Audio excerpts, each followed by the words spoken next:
आप किसी भी इंडस्ट्रीज में हैं, ये कहानी आपके लिए कारगर है। सुनी तो होगी आपने ये वाली कहानी, लेकिन मैं उस कहानी का अगला पार्ट आपको बताऊंगा जो किसी ने भी नहीं सुनी है। तो मैं शुरू करता हूं उस कहानी को। एक व्यापारी था जो टोपी बेचा करता था, फेरी वाला समझ लीजिए, जो टोपी बेचता था। वो टोपी जो है अपनी साइकिल पे आगे उसने एक छोटा सा एक बांस का लकड़ी का सजा हुआ एक फ्रेम बना रखा था जिसपे अपनी टोपी रखता था और साइकिल से गांव गांव जाता था। टोपी बेच रहा था आसानी से, दिनचर्या उसकी अच्छी चल रही थी। एक बार वो टोपी बेचते बेचते बेचते कई गांव से गुजरते हुए एक बीच में बगीचा पड़ा, जहां पे जाकर वो दोपहर का समय था, धूप ज्यादा हो रही थी, तो उसने कहा कुछ देर रेस्ट कर लिया जाए।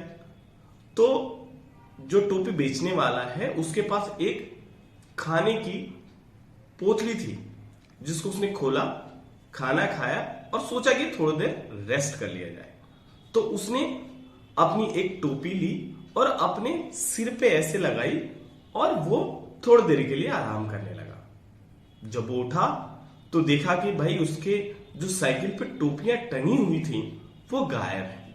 वो बहुत परेशान हुआ, इधर उधर देखा उसने, उसको कुछ भी समझ में नहीं आ रहा था। थोड़ी देर बाद उसने देखा कि वो जो टोपी है वो बंदरों ने ले रखी है और बंदर पेड़ पे हैं। उसने बहुत कोशिश की, उन्होंने बंदरों को रिक्वेस्ट की, लेकिन बंदरों ने टोपी नहीं दी। थोड़ी देर बाद उसको गुस्सा आया, उसने पत्थर उठा के मारने शुरू कर दिए। बंदरों ने पेड़ से फल तोड़ के मारने शुरू कर दिए, तब भी उसको अपनी टोपी प्राप्त नहीं हुई। तो अचानक से वो थक गया, हार गया और हारने के बाद अपनी टोपी निकाली और फेंक दिया। बंदरों की आदत है, वो नकल करते हैं और उन्होंने नकल की और वो टोपी निकाल के फेंक दी। इस तरह से वो जो फेरी वाला है उसको सारी टोपी मिल गई। यहां तक आपने कहानी सुनी होगी और सबने यहीं तक कहानी सुनी होगी। मैं आपको बताता हूं कि इसके अगला पार्ट क्या है। समय बीता 15-20 वर्ष के बाद जब उसका लड़का बड़ा होता है, वो सेम प्रोसेस में होता है, वो सेम टोपी बेचने की कोशिश करता है और वो भी गांव गांव फेरी फेरी जा रहा होता है। जैसे ही वो किसी गांव से निकलता है और वहां पे एक बगीचा देखता है, उसको मन करता है कि यहाँ बैठ के थोड़ा सा खाना खा लूं और आराम कर लूं, फिर अगले गांव में जाके फिर बेचूंगा। दोपहर का समय होता है, वो खाना खाता है, टोपी लगाता है और सो जाता है। जब उठता है तो देखता है कि भाई टोपी फिर से गायब है। उसको याद आता है यार टोपी तो बंदर लेके गए होंगे।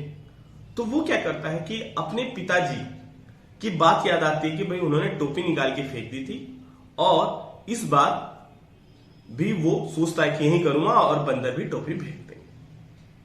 वो कुछ भी नहीं करता, सबसे पहले उठता है और अपनी टोपी निकाल के फेंक देता है। सोचिए क्या हुआ। टोपी बंदरों ने नहीं फेंकी। जानते हैं क्यों नहीं फेंकी उन्होंने टोपी? बंदरों ने, जब उसने बंदरों से पूछा कि आपने टोपी क्यों नहीं फेंकी, क्योंकि आप तो नकलची होते हैं, तो बंदरों ने कहा कि 20 वर्ष पूर्व हमारे पूर्वजों को ऐसी तुम्हारे जैसे फेरी वाले ने बेवकूफ बना दिया था। तो दोस्तों याद रखना कि एक बार की गई गलती होती है, लेकिन बार बार वही गलती से काम नहीं चलती। यानी आपने किसी को एक बार धोखा दे दिया तो आप उसे बार बार धोखा नहीं दे सकते। इस कहानी का सार यही था कि एक बार जो रूल चलता है, एक समय के हिसाब से रूल चलता है, वही रूल बार बार सक्सेस के लिए नहीं हो सकता। इसलिए समय के हिसाब से रूल्स बदलते रहने चाहिए। Thank you.